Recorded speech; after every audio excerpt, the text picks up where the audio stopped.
काय सांगाल आपण?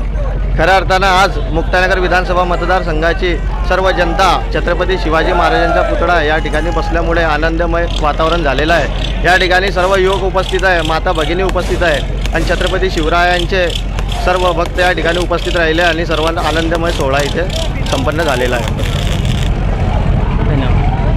आज या मुक्ताईनगर वासियांसाठी जे आज काही घडलेलं नव्हतं त्या गोष्टी आज घडल्या की जशी की छत्रपती शिवाजी महाराजांचा पुतळा प्राणप्रतिष्ठा होत आहे, याबद्दल मुक्ताईनगर वासियांना सुवर्ण संधी म्हणून कोणतीच नाही। त्याबद्दल जे माझे भाऊ बंधू आहेत त्यांनी आम्हाला महाराजांच्या पुतळ्याची पूजा करण्याची संधी दिली, त्याबद्दल आम्ही खूप खूप धन्यवाद। आणि आमच्या महिला भगिनी मुक्ताईनगर वासियांकडून खूप खूप आभार की जेणेकरून छत्रपती शिवाजी महाराजांचा पुतळा आज मुक्ताईनगरमध्ये या मुक्ताईनगरी आणि एकदम नगरीमध्ये जो स्थापन होते आणि या निमित्ताने आम्ही सर्व जमलेले बंधू भगिनींनो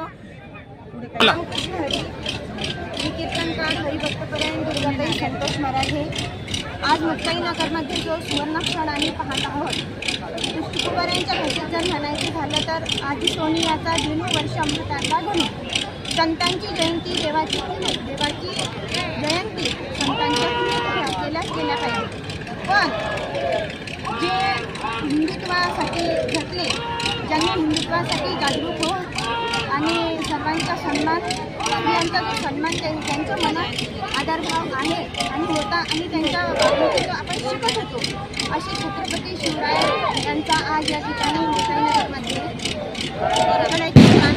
प्राणप्रतिष्ठा करण्यात आली, त्याबद्दल आम्ही त्यांची खूप ऋणी आहोत। ज्यांनी कोणी याच्या पाठीमागे आपला अथक प्रयत्नातून ज्यांनी प्रयत्न केले, जे पडद्याच्या मागे होते, जे पुढेही होते, त्यांना शतशः आभार। आणि त्यांनी आमच्या जीवनात आम्ही या पुतळ्याच्या प्राणप्रतिष्ठेचे साक्षीदार आहोत, याचा आम्हाला सुद्धा आनंद आहे। त्यांना वारंवार धन्यवाद। आमचे दैवत, आमचे आराध्य शिवाजी छत्रपती महाराज या पावन भूमीवर त्यांची स्थापना झाली, याचा आम्हाला भरपूर आनंद आहे। आम्ही म्हणजे ज्यांनी आणलं आहे त्यांचे आम्ही कोणी त्यांचा आम्ही आभार मानतो।